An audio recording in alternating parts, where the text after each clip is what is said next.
Welcome to That Entrepreneur Life, a podcast about entrepreneurship that takes you from idea to launch and beyond.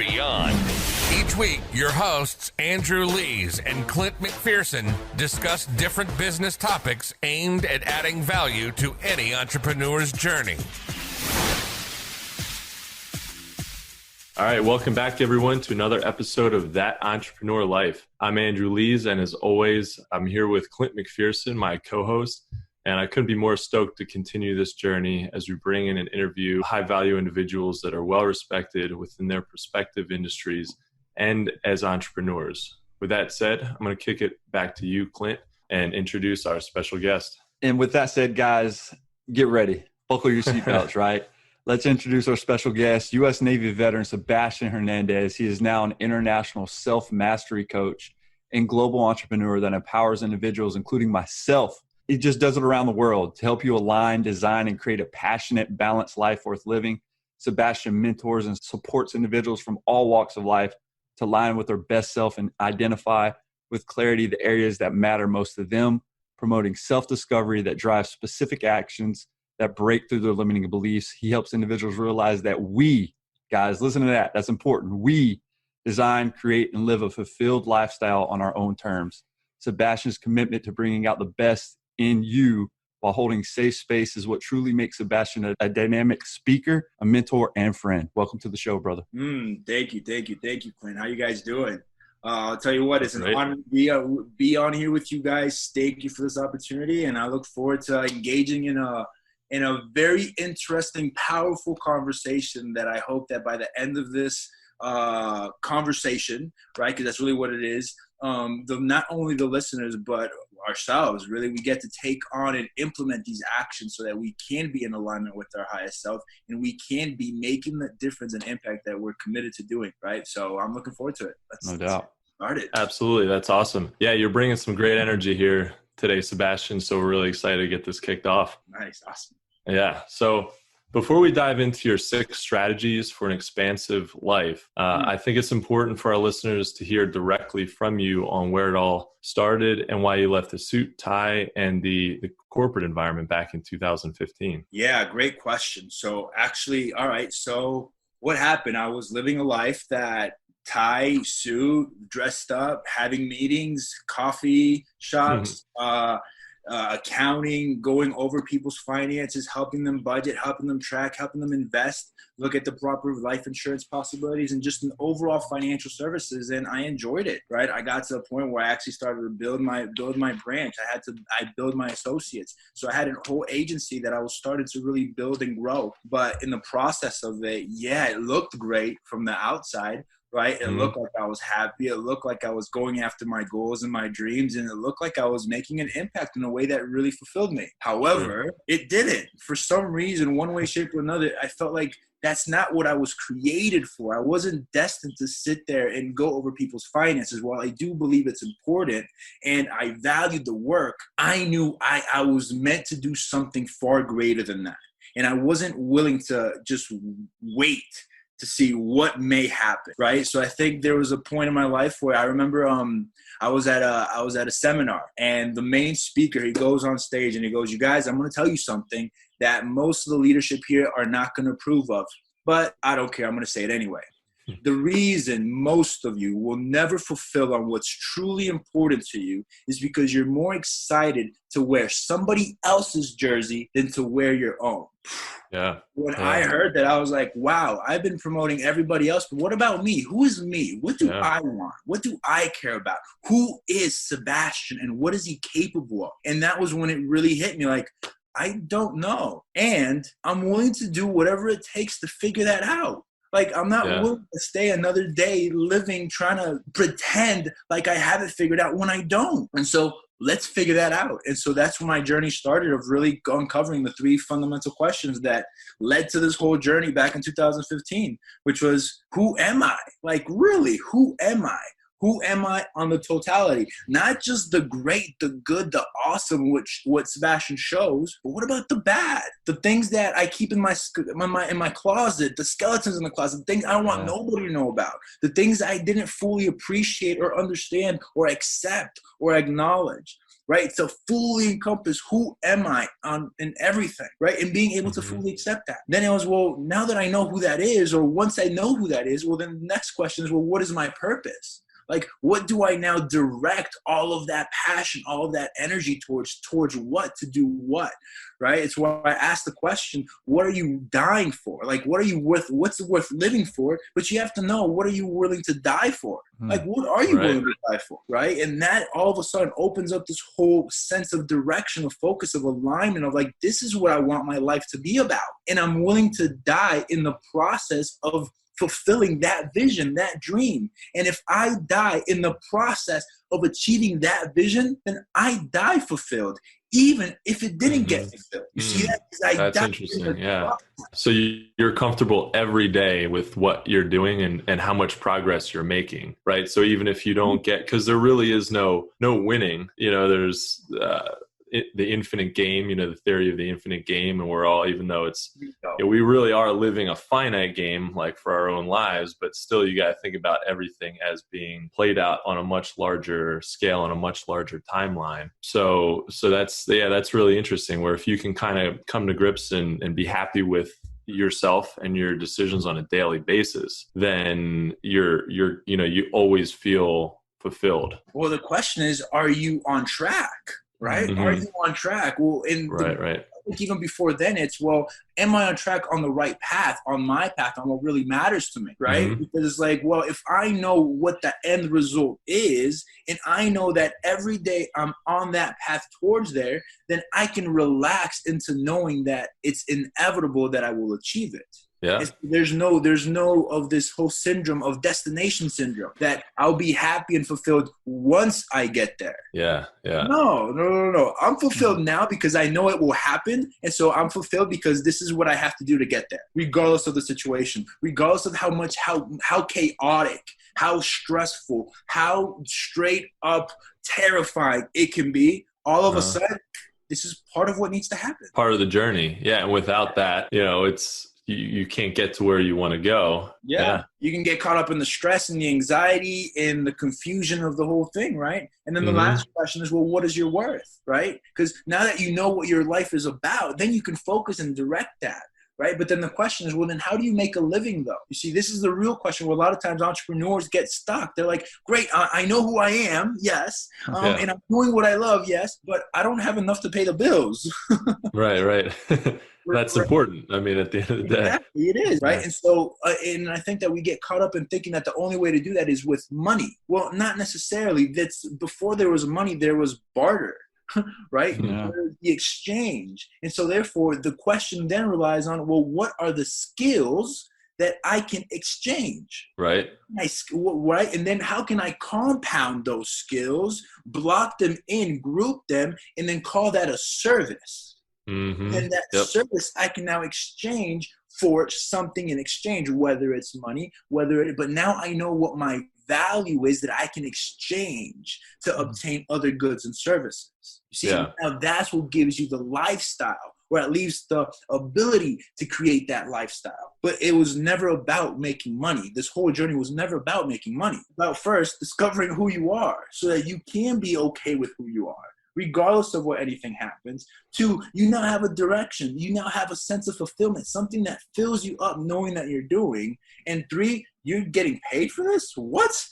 That's the icing. That's the cherry on top. That's the extra. That's the bonus. Imagine getting paid to do what you love. Yeah. I mean, it's a good feeling when it happens. Yep. You're on point, man. I mean, when you look at it, you can tell that, you've definitely done speaking engagement before, that you're a mentor to a lot of people, a new friend of mine as well.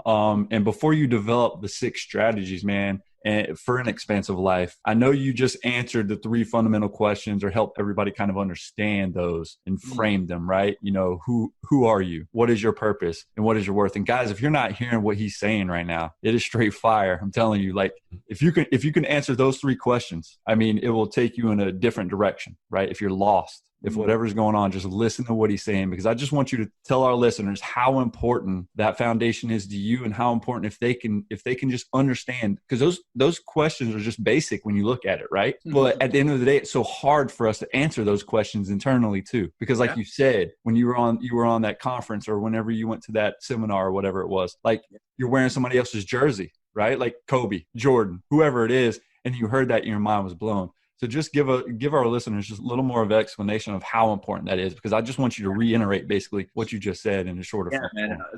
I'll tell you what, your access to freedom, to inner peace, your access to self-awareness, to self-mastery, your access to really being a student of the universe, of life, I would say comes from the foundation of knowing who you are. And here's the thing, these three questions, like you said, they seem very simple, but yet they're very deep and deeply rooted, complex questions that deal with our way of being, with our belief systems, with our thoughts, with everything that has encompassed us from the day we were born all the way up until now. Like, who are we? So when we are clear on the foundation, there's no need to compare yourself. There's no need to envy another person. You know who you are. Why on earth do you care if the other person is succeeding or failing, right? That has nothing to do with you, right? And so if you now see an opportunity to provide, to help, to serve.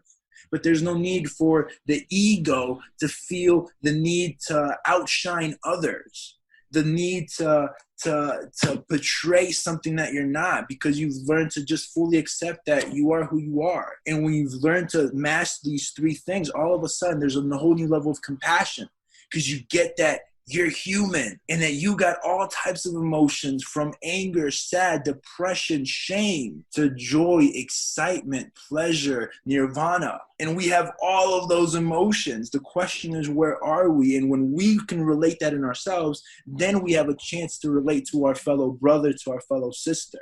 That when they're fallen, when they're experiencing that sense of being broken, you can relate to them, because you get that they're human just like you. Love that. And I think that then goes back to when you're to the value, what value do you bring to the table? You know, what can you barter with? And what, if you are helping people and you have compassion for people, you know, that the help and the compassion and the value all go hand in hand, and people feel that, you know, and I think they're more likely to be interested in whatever service you have been able to package up if you connect with them, you know, and you're helping them, because that is the value. At the end of the day, it's not like business isn't tricking people into buying something from you. It's about, you know, clearly expressing the value that I bring. And if this aligns with the value that you need, then we've got something here, you know, and that's it. So you're just really just trying to help people. So I think that's really cool. And if you can kind of dig into what makes yourself tick and all of it, then that just helps you to get there. Yeah, I like that. And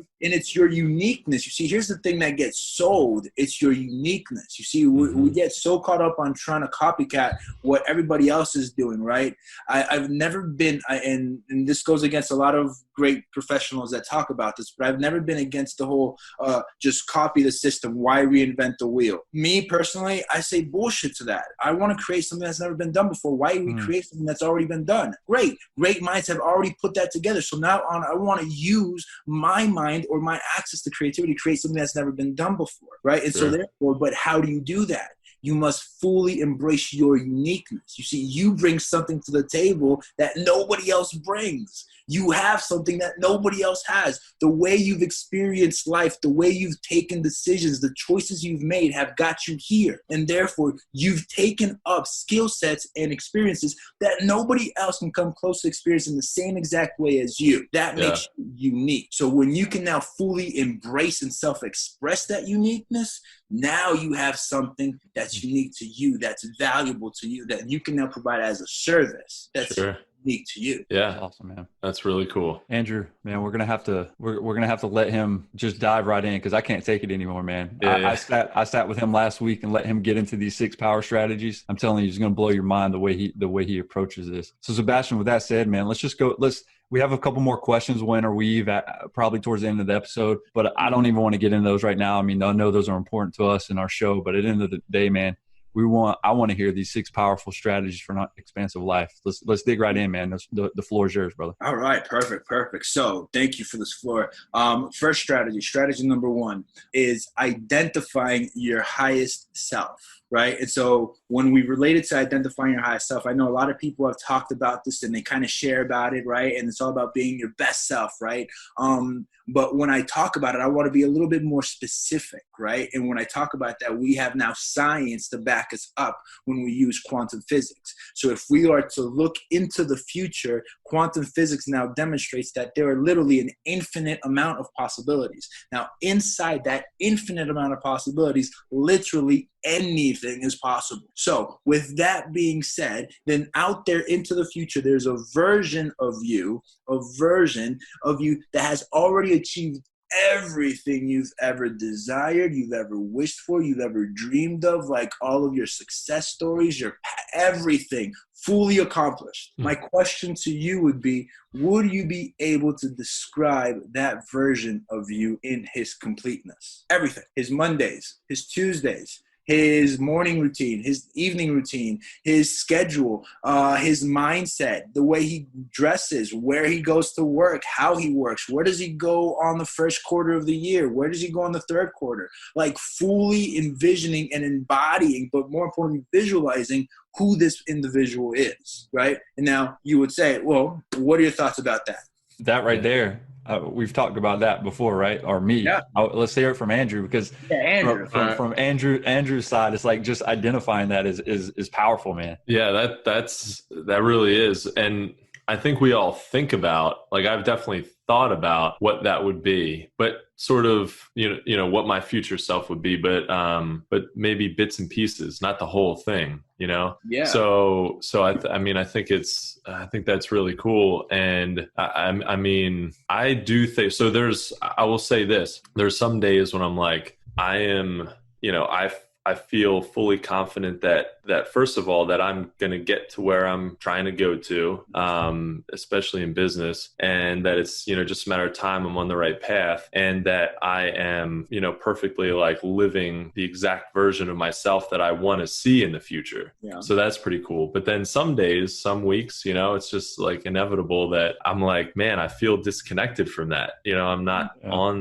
don't feel like I'm on that path, or I'm missing something, or I'm not, you know, I'm not living, I'm not that person that I want to be. So I mean, I think that, and I've thought about this a lot recently, is I think the future version of myself, one really important key is more organization and more like standard operating procedures within my business that allow me to leverage my time and other people's time more efficiently. Yeah. And then I think I can, you know, at that point I can be a little bit more free, and it would just free me up to do more of maybe the personal things that I'd like to do, you know, live a little bit more. Look, you just gave a perfect example of the power of that. You just said, my higher version of myself would probably be a little bit more organized, and I'd be able to leverage other. Well, that's the prime example of being able to visualize how your highest self would be doing, or what they would be doing, then taking that information and then applying it here now.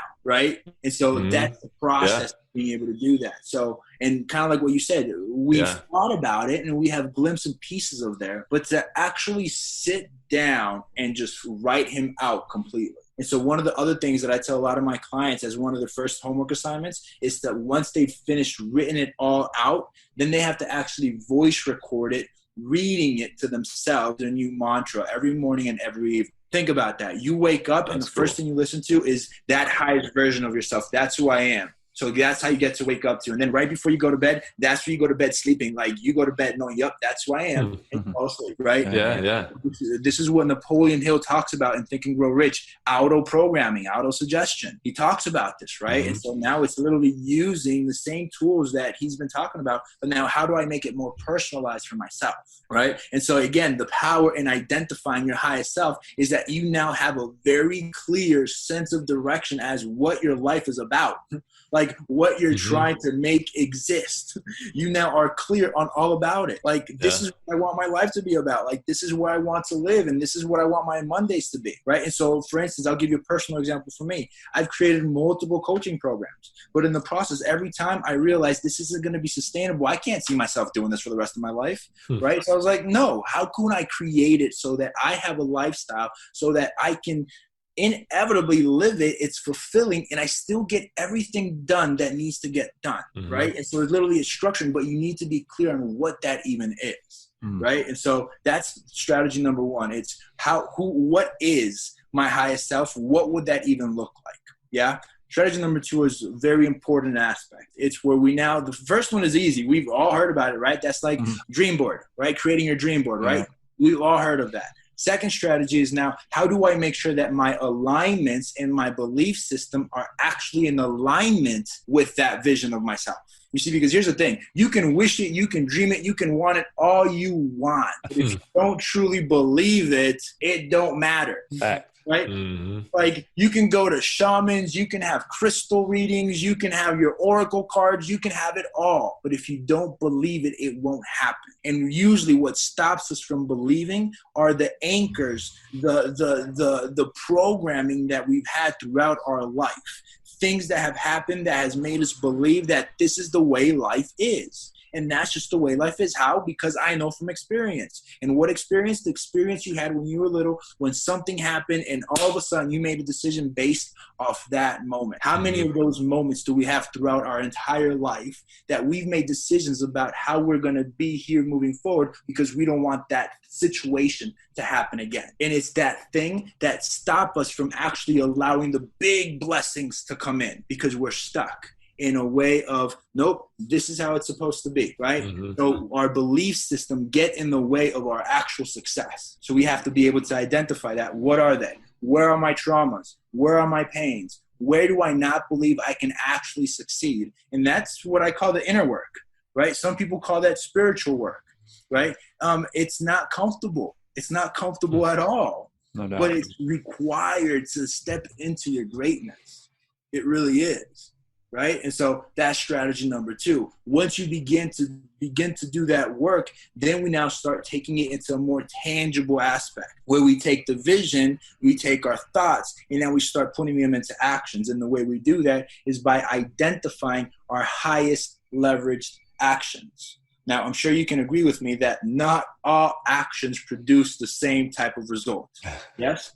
No doubt. No doubt. Absolutely not. Yep. So now, if we were to look at that, then let's say that in a given day, in a 24-hour day, there's a specific amount of actions you can take in a day. There's only a specific amount. It's a specific amount. So now if you were to do an inventory of all of those actions that you do daily, are they actually helping you get to where you want to be? And so the way we can identify that is if we can categorize our actions into one of four different sections. First category is what we call high lifetime value actions. High lifetime value actions are the specific actions that are going to help us for a lifetime. This is building a business. This is building relationships. This is reading, education, right? These are things that are going to help us long-term. Working out, eating nutritious, right? High lifetime. Then we have high dollar per hour action. These are the specific actions you take that puts money into your pocket. The specific action. How many times are you doing that action a day? If you're not doing it a day, then how many times are you, if you're not doing it a week, well, then how many times are you doing it a month? And if you're not doing it a month, well, then there's your financial problem. You're not doing the action required to actually put money into your pocket. See that? And so therefore, you have to know what those are too. Well, that's my point, right? You have to know exactly what are they, right? Strategy number or category number three. Category number three is low dollar per hour action. These are the actions that don't necessarily put money in our pocket, but they still need to get done. Whether it's running errands, whether it's doing admin work, whether it's doing the repetitive day-to-day tasks that just need to get done. They don't put money in your pocket, but they still need to get done. And lastly is what we call zero or negative value actions. These are the specific actions you take that just provide no value to you, right? Whether it's being an idle, whether it's worrying, whether it's scrolling through social media with no set purpose, or scrolling through Netflix and it's been 2 hours and you still haven't picked the movie, Yep. Right? So this is what I'm talking about. So when we're able to now identify our actions and categorize them, we can now begin to see why we're getting the results we're getting, right? Where are we spending our time? What actions are we doing? And are our actions actually in alignment with achieving our highest self, right? So that's strategy number 3, identifying our highest leverage action. From there, we now know the actions. Strategy number 4 is start tracking our progress. Now, Andrew, do you track your progress in anything that you do? I do, but not really officially. I'm not writing anything down. I'm just sort of, what I try and do every day, at least, is kind of take a mental inventory of what happened during the day, and at least just kind of get an idea of like, I felt really productive today. Was I really productive today? Because there are those. I think one of the biggest struggles sometimes are the number 3, the low dollar per hour action. Yeah. The things that need to get done, but they don't get you. Like if you're looking at growing your business and you're looking at getting more business and putting more money in your pocket at the end of the day, they don't necessarily help with that, but they are neat things that need to be done. So it's like, oh man, I did all this great stuff today and I feel very, very productive. I did all these things that I needed to do to live as a human, but man, I really wish that I had done more of those high dollar actions, Yeah. So, and balancing that is kind of tough, but yeah, I try and take a mental inventory at least every day and just, kind of figure out what I might need to do to be more efficient the next day or the next week or whatever. Good. So in a way you are tracking your progress, but now here's the added bonus. When you're able to track your progress over long periods of time, you see what happens is now you have a track record. And with that track record, you now have a history of your performance. And so now you can start identifying, I said I was going to work out 5 times this week. I only worked out twice. And I have a visual to see when I did it and when I didn't do it. Right. And if I can track that for an entire month, man, I said I was going to work out 5 times a week. And in an entire month, I only worked out 5 times. Now you're visually seeing, right, your inconsistencies. And so it's a double-edged sword. For one, it can show you where you're not being consistent and you can do something about it. Or where some people say, well, you know what, I'm just not going to do it. This isn't for me. And they refuse. Right. And so the real power is, how do I learn to become self-sufficient? How do I learn to become accountable? How do I learn to become disciplined to be able to do it? And being able to track your progress gives you access to be able to identify, how do I improve? How do I make sure? How can I make sure that I'm actually getting there?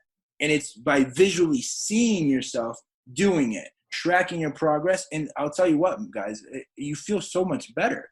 Like when you're able to see like yourself progress after a week, 2 weeks, and you see your own performance start to escalate, it gets you pumped up, because all of a sudden the work that you're doing every day that may seem insignificant, over long periods of time, you see the impact. And then all of a sudden you realize that, it's small actions, but over long periods of time, it's compounding actions that produce quantum results. And because you're measuring it, you can continuously improve. You see that? So I would say that strategy number 4 is all about tracking your progress. By tracking it, you can improve. It's so huge though, right? Because you're tracking that consistency or the inconsistencies, right? So you can see and identify the pain points, right? Like, why am I not, if I'm going to work out 5 days a week or eat healthy or this or that, and you're feeling down of something, you can go back and look at that progress. I think we talked about tracking with Mike Maul, I believe, and staying organized, right? And I really think going back to that, your number 3 basically just hits the nail on the head with what he talked about. So this whole entrepreneurial, 360 that you can put, like, just listen to it, right? It's like consistency, tracking your progress, and you can iron out the difficulties, because it's like, man, I don't feel good right now. Are you getting enough sleep? Are you eating healthy? Are you working out? And you're like, okay, well, let me go look, and I've been tracking. Okay, like you said, the goal is 5 days a week to work out, and you've only done it 5 days all month. I mean, come on, man. You know what I'm saying? So that tracking progress is gold, man. Yeah. Yeah, and it goes beyond just a feeling, because you could work out five days out of the week, or take high value, action 5 times out of the month, and work out 5 times in a month, and you feel like maybe you did more than you actually did. at the end of the month. And same thing with the high dollar actions. You're like, man, I did all this stuff. But then when you write it down, you might be like, hey, I really came up short. I felt like I did more. And that's great. Having a good feeling about it all is good. But then in a couple months after that, when you're not getting the results that you want, then you start to, you get a little bummed out, you get down on yourself, and having a good visual representation of why you got that result. That's pretty cool. I like that. Yeah, man, that's it. You having the track gives you opportunity to measure your performance. But I do want to add something that you guys are pointing to, and it's sometimes we get down on ourselves because we're not performing at the level that we want to. You see, and I think this is a scapegoat as well, right? It's like going back to that victim mentality. It's like, oh, poor me, I didn't do it. It's like, no. Warrior me says, well, why didn't I do it, right? So instead of turning it into, oh, I must be a failure, I must not be good enough, I must be lazy, it's, whoa, what are the actions that produce me to not actually do it? So therefore, it's not me, it's my performance. And so therefore, if I want my performance to change, then I have to change my actions, not necessarily me, right? I'm still me, right? And so we often think that in our failures, we internalize it and say, I am a failure, right? When we're tracking our progress, it's not I am a failure, it's my performance and my actions or their lack of action is what's producing these results, right? So good. Yeah. So tracking progress, good, right? Now, tracking progress kind of leads us into strategy number 5, which is accountability. And so now accountability for me is extremely important. And I look at accountability from one or two perspectives. One is I say, hey, Andrew, I'm going to go work out 5 times this week, and I'm going to shoot you a text message every time I go. And if for whatever reason I don't go to the gym, no matter what the excuse is, if I don't go, I'm going to pay you $20, right? And so now all of a sudden you're excited about holding me accountable to making sure I go to the gym, because if I don't go, you get paid, right? Yeah. So that's one form of accountability where we have somebody else holding us accountable. The accountability that I strive to teach is self-accountable, or what we call self-mastery, where it's how do I make sure that I do what I said I was going to do, even if nobody knows I said I was going to do it, right? And so this is where it's a self-accountable. It's like where my word actually has meaning. Therefore, I honor my word. Therefore, everything that I do it because I said I was going to do it, right? And so there's a whole new level of accountability. But now that accountability, what we're really looking at is how good is our willpower, because that's really what we're looking at is willpower. Now, if you can have strong willpower, then you can have strong discipline. And if you can have strong discipline, then you can remain consistent. And if you can remain consistent, then you will get your results inevitably. The key thing is, how is our willpower? And so willpower is learning to become a student of our own patterns, of our own BS, of our own excuses. Right. We're becoming self-masters of identifying where we self-sabotage. It's that level of awareness of continuously of, I don't have to wait till somebody tell me I fucked up to know that I messed up, because I'm looking at my actions. I'm looking at what I'm doing. I'm tracking my progress, right? And so therefore it's this empowering leadership of I need to lead myself. And if I need to lead myself, then how do I continually look for where I'm not leading myself, right? Because you don't have somebody looking you in your eyes and telling you, hey, you didn't do this, you didn't do this. And as most entrepreneurs, we don't have that boss or that upper up telling us what we need to do. So it's like, it's us. And so therefore, then all of a sudden, the real challenge, or I would say the game becomes, how can I continuously improve myself and make sure that I'm improving myself by doing what I said I was going to do, right? And so that's that self-accountability, that willpower, right? Which then leads to the last strategy, which is great. Now I have this willpower, I have all this stuff, and now how do I combine it all together? Well, what are my objectives for the next 90 days? So in the next 90 days, what can I commit to doing that in my process of achieving that, or in my process of aiming towards that and striving to achieve that, I will inevitably embody my highest self that much more. It's like you now take action and create it. You're creating a game. In the next 90 days, what would I want my life to look like? And you start playing, and you start measuring your progress, and you start holding yourself accountable. and you start doing that, right? When you look at it from that angle, it's again going back to holding yourself accountable. Basically, you're taking those steps to get to your higher self. You sat there, whether it's through meditation, the meditation that you have on your website and what you give to your students, and listening to that and really tapping in and doing that soul searching that's needed to identify your higher self. Once you identify your higher self and you're able to meet that person, whether it's through your mind, whether it's through just actually visually feeling that you've actually encountered that person, and those 90-day objectives, like you said, man, it's a revolving door. I look at it that way, right? Because we talked about this offline, was when you climb that mountain, there's another mountain that's higher, right? You get to one peak, that doesn't mean you're at the peak and at the end goal, because like you said, for coaching, this is not something you're going to want to do for the rest of your life, but it's the path in your journey from you identifying self. You get fulfillment out of it, but again, you continue though in taking those steps and taking those actions to get to that ultimate destination. Like you said, you might never get there, right? You might die, but it's the journey along the way that you're enjoying to get there through that visualization and through the accountability process and through your leveraging actions and everything like that. And like you said, it comes and aligns everything in one, man. And that's, to me, that all of this is just high-end, powerful things that like really can touch you as an entrepreneur, as an individual. If you sit there and again, it's all about trying to frame it and just getting it and picture it. And once you picture that and you continue to make those moves, man, I think there's nothing going to stop you but yourself. Yeah. Yeah. And it's becoming a student of the process. And it's not about the destination. We get so caught up about the destination. Once I get here, then it's going to be great. Once my business reaches this goal, then it's going to be great. It's never ending. It never ends. And so when we can allow ourselves to be engaging with that, then all of a sudden I think it's ironic. The moment you stop expecting to arrive at a destination, it's like all of a sudden you realize that every place you're in is the destination. Yeah.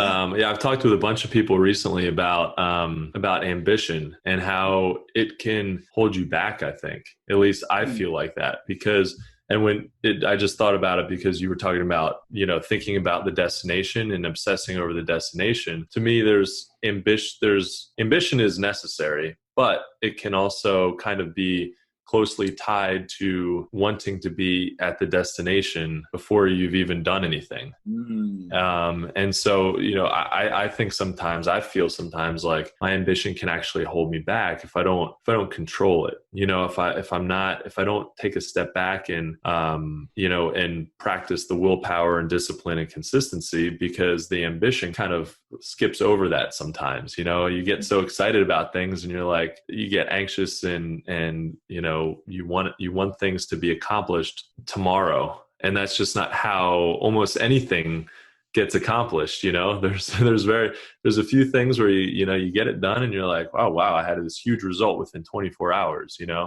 But usually it's that compounding of things that you're doing on a daily basis that get you there. So I think that's interesting, and it's probably a question for a different day or a topic for a different day about ambition. But I thought there's some kind of correlation there with controlling it and making sure that that you're not getting caught up in the destination, and that you're constantly value the journey on the way there. Yeah, I would say and I love that. I think that I don't necessarily think ambition is necessarily the problem. I wouldn't even say the problem, the factor.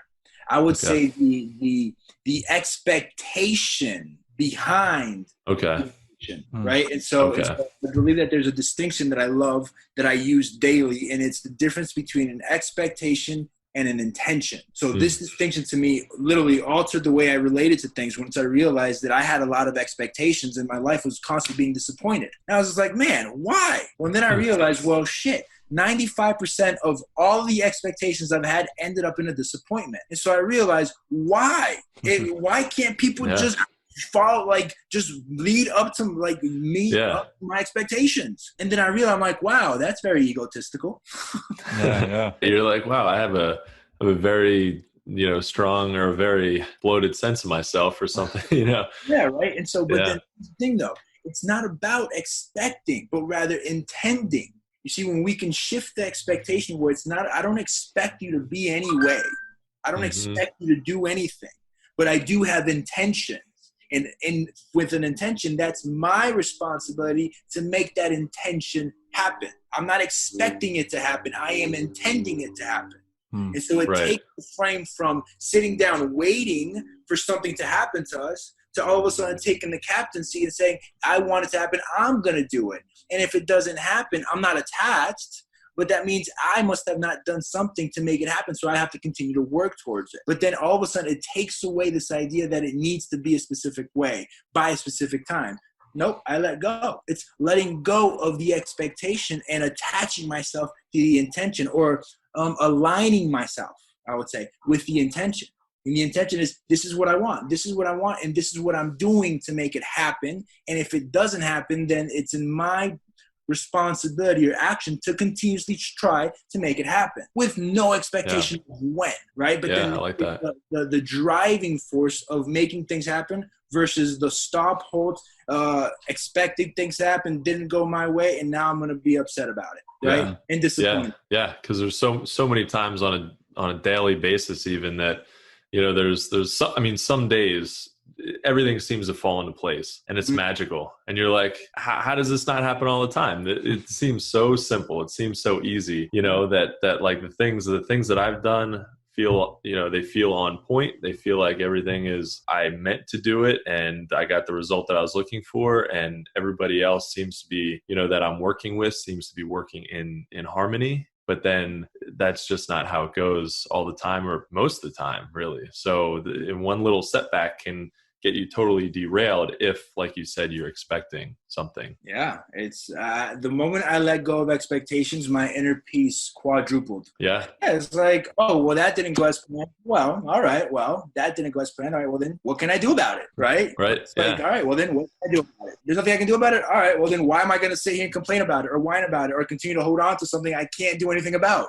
right? But again, I think that is a skill set or an art form of learning to let go. And I have, my whole coaching was let go and have faith, right? And that faith was, have faith that something bigger than you knows more than you to have things taken care of, so you don't have to have all the details. Like, just have faith that there's something bigger and it's got your back. And it's an idea, right? Because there's nothing truth about it. And I guess that's what faith is, right? When there is necessarily no facts about it, but it's a belief. And I'm like, well, that's what I believe. I believe that no matter how dark of a place I'm in, I can be walking through hell myself, and I know that I'm protected because I feel it, right? But it's that belief, that knowing, that faith, and that faith also, I believe, plays a huge role in all of this. It's having faith that you will get to your desired destination, or on the path to that destination. And that destination is your highest, never-ending, infinite highest self. Yeah, and that brings peace, and it brings, you know, comfort, and it frees you up to be able to, you know, to continue on your journey and not just get completely bogged down. Yeah, that's awesome. We could be talking to you all day. This is really great stuff. I love it. Let's finish up with a couple more questions, and then we'll just wrap this up. But Sebastian, man, I want to know from an entrepreneurial standpoint, what's been the most enjoyable thing for you, and what has been the most difficult thing trying to balance everything you do on a daily basis as an entrepreneur, man? So the most enjoyable thing as an entrepreneur, yes? Yeah. The most is seeing the process unfold, right? Like, I sit back and sometimes I'll look back and I'm like, wow, where was I 5 years ago? I had an idea and that was it, right? I had a vision that one day, hopefully, I'd be able to travel the world and lead retreats to different people in different countries throughout different jungles, right? And that was just an idea. And to see it unfold, to the first time I actually got to do that, to now doing it professionally, to now, right? So I think the most enjoyable thing is watching it unfold, like literally watch your dreams unfold. I would say the most confronting thing is all the heartaches that happen in the process when you feel like this isn't the right path. Like, you feel like you don't know what you're doing. Like, you should just quit. Like, you should just go find a regular job, and you should probably finally listen to what your family said, and you should probably listen to what your friends said, and maybe they were right, and maybe you should just go use that degree for something that really does pay the bills, right? So I think it was dealing with those conversations internally when you have nobody there that's on your side, when you have no one that supports you, when you have nobody that believes in you, when it's just you and that notebook, and you're saying, I'm going to create something that's going to alter not only my life, but the lives of everyone that it touches. And I don't know what that looks like, but I'm willing to figure it out. Right. And when you're there and nobody believes in you, I think those are the moments that are difficult as an entrepreneur. Absolutely agree. Guys, I think that's a wrap for episode 11. Sebastian, I want to thank you, brother, for being on, taking your time out of your day to join us and help us add value to what we've been doing on this podcast. Andrew, like always, brother, it's awesome. Yeah, we really appreciate it, Sebastian. It's really good. I know our listeners will enjoy all of your insight and energy too. You definitely bring a great, like I said it before, you bring a good energy to it. So through the airwaves, without a doubt, on that entrepreneur life. So yeah, man. Thank you guys for having me. Thank you guys for doing what you guys do. You guys are a voice for many entrepreneurs out there that are on this journey, right? Whatever that journey looks like, we're all on some type of journey. And when we can align and find groups of people that are sharing positive messages like you guys, and bringing other people to share that message too, that's powerful stuff, man. So thank you for creating community and bringing me to part of your guys' community. So thank you. Yeah, man. Yeah, no doubt. We appreciate it. Well, guys, it's a wrap for episode 11. I want to thank you, Sebastian, for taking the time out of your day to join us and help us add value to what we're doing on our podcast. Thank you guys so much for listening to That Entrepreneur Life. To learn more about what Sebastian is working on, check out ignitewithsebastian.com. If you like what you heard today, make sure to subscribe to our podcast on iTunes or any other major podcast directory. You can also find us on all the socials and on our website at thatentrepreneurlife.com. We also want to continue to give a special shout out to our family and friends, include all of our listeners, followers, and subscribers. Thanks for continuing to support what we do as entrepreneurs. And don't forget, guys, to join us next week on another episode of That Entrepreneur Life. Thanks for listening to That Entrepreneur Life podcast. Be sure to visit thatentrepreneurlife.com to join the conversation, access our show notes, and discover our fantastic bonus content. Don't forget to join us next week for another episode as we continue to add value. Until next time.